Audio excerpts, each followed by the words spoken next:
अब पृथ्वी का कोई रूप नहीं था। ये शून्य थी और हर तरफ अंधेरा ही अंधेरा था। तब परमेश्वर की आत्मा महासागरों के ऊपर घूम रही थी। तब परमेश्वर ने कहा, प्रकाश हो।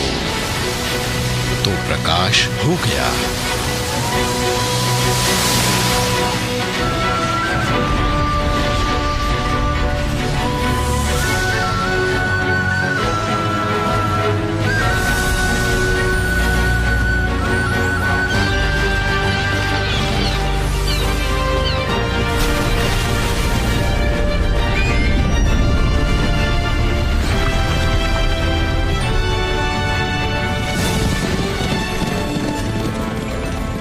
इस प्रकार आकाश, पृथ्वी और उनकी सारी सेना का निर्माण समाप्त हो गया।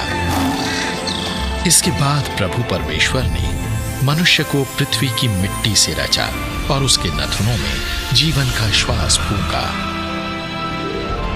परमेश्वर ने पुरुष और स्त्री को अपनी समानता में बनाया।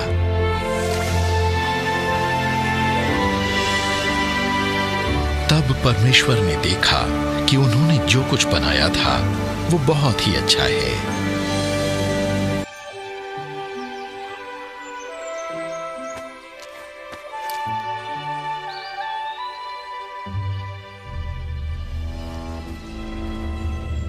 किसी भी चीज को सोच समझ कर चुनो। क्या मतलब है तुम्हारा? क्या परमेश्वर ने वाकई कहा है कि तुम इस बाग के हर पेड़ के फल नहीं खा सकते? हम इस बाग के पेड़ों के फल खा सकते हैं, लेकिन बाग के बीच वाले पेड़ के बारे में परमेश्वर ने कहा है कि ना तो तुम इसे खाओगे ना छुओगे, वरना मर जाओगे।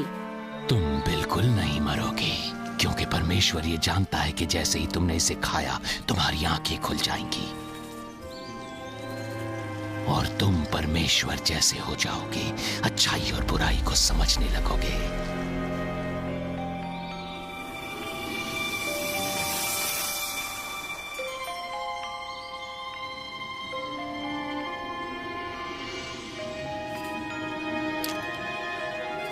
देखा तुमने इस फल को छुआ, लेकिन तुम मरी नहीं।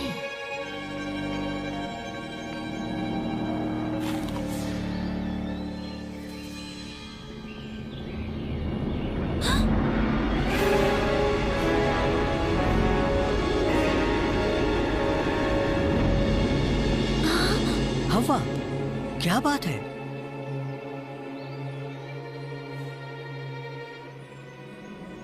मुझे सब कुछ महसूस हो रहा है।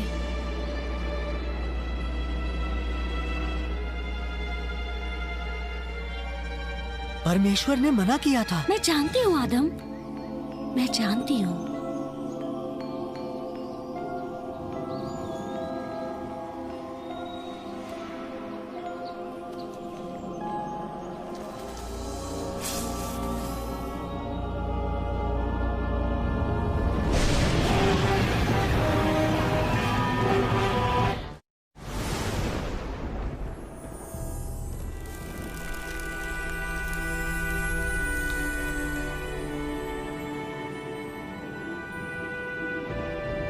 आदम, कहाँ हो तुम? मैं आपकी आवाज बागीचे में सुनकर डर गया था, क्योंकि मैं नंगा था और मैंने खुद को छुपा लिया। तुम्हें किसने बताया कि तुम नंगे हो? कहीं तुमने उस पेड़ का फल तो नहीं खा लिया जिसके लिए मैंने मना किया था? आपने जिस स्त्री को मेरे साथ रहने के लिए बनाया था, उसने उस पेड़ का फल दिया और मैंने खा लिया। तुमने ये क्या कर डाला? सांप ने मुझे धोखा दिया और मैंने फल खा लिया। क्योंकि तूने ये अपराध किया है, इसलिए तू सब घरेलू पाले हुए और जंगली पशुओं से अधिक शापित है।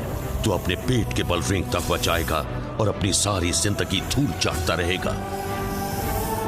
मैं तुझे और स्त्री को एक दूसरे का दुश्मन बनाऊंगा और उसके तमाम वंशज भी, और एक ऐसा आएगा जो तेरे सिर को कुचलेगा और तू उसकी एड़ी को डसेगा।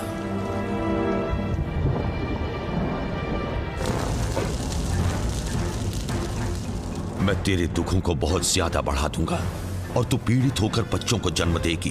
तेरी सारी